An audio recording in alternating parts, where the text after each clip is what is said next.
So is this you? Hi, today I want to share some data that I've got from a client, from a mystery shopping client. We do a lot of compliance work, and some of this stuff, although it applies to a different industry, to yours perhaps, it's just as relevant, I think, for everyone, just to understand how far we get off the rails with things. So let's have a look at just three things. Two of them are related. This is one that affects all of us, name badges. I know it sounds trivial and it sounds trite, but look at this. Was the staff member who served you wearing a visible name tag? Like, in this case here, there were 35% of people who did. Now, this was a small study, but it's not too different to what we see with other clients. I know you spend a lot of money on it. I know it sounds trivial, but it's a big deal. It's like 60-something% of people are not doing what you need them to do. And what we do is measure compliance to your standards. And I want to come to the next one, which is really, really critical. This is about follow-ups. This is probably the biggest hole that I see in strategic execution throughout all industries.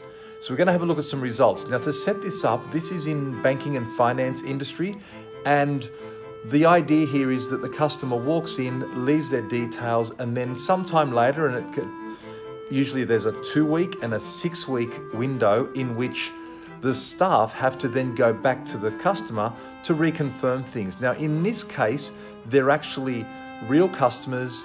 They've opened an account, and this is for reals. So it's not just some pretend person going in to pretend to do something. So let's have a look at the results. So the first question is, did you receive a follow-up call within 2 weeks of visiting? And let's have a look.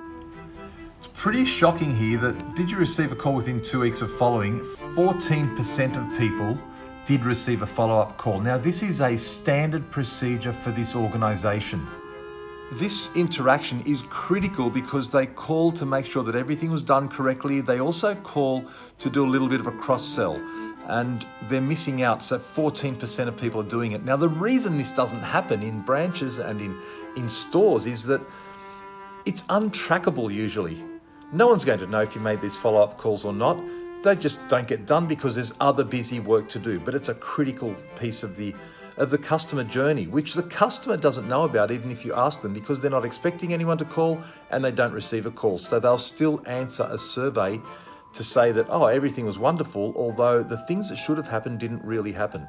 Now let's have a look at what happens in 6 weeks. They are supposed to make another call within 6 weeks of opening up. So let's have a look. Within a 6-week window, we asked the mystery shoppers whether a follow-up call was received within the 6 weeks. And in this case, only 7% of people got a follow-up call, which is pretty horrendous. So once again, we have head office putting together all these smart strategies on strategy retreats and goes into binders and everyone's happy and signs off, but it's not happening in the stores and in the branches. This stuff's really important. You can't measure it any other way besides getting in there, getting some mystery shoppers in there, or getting some professional auditors to go in and do the work for you. I'm going to share some more results for some more clients over the coming weeks. Hope you enjoyed this one and got something out of it. Once again, it's Stephen DiPietro from Service Integrity.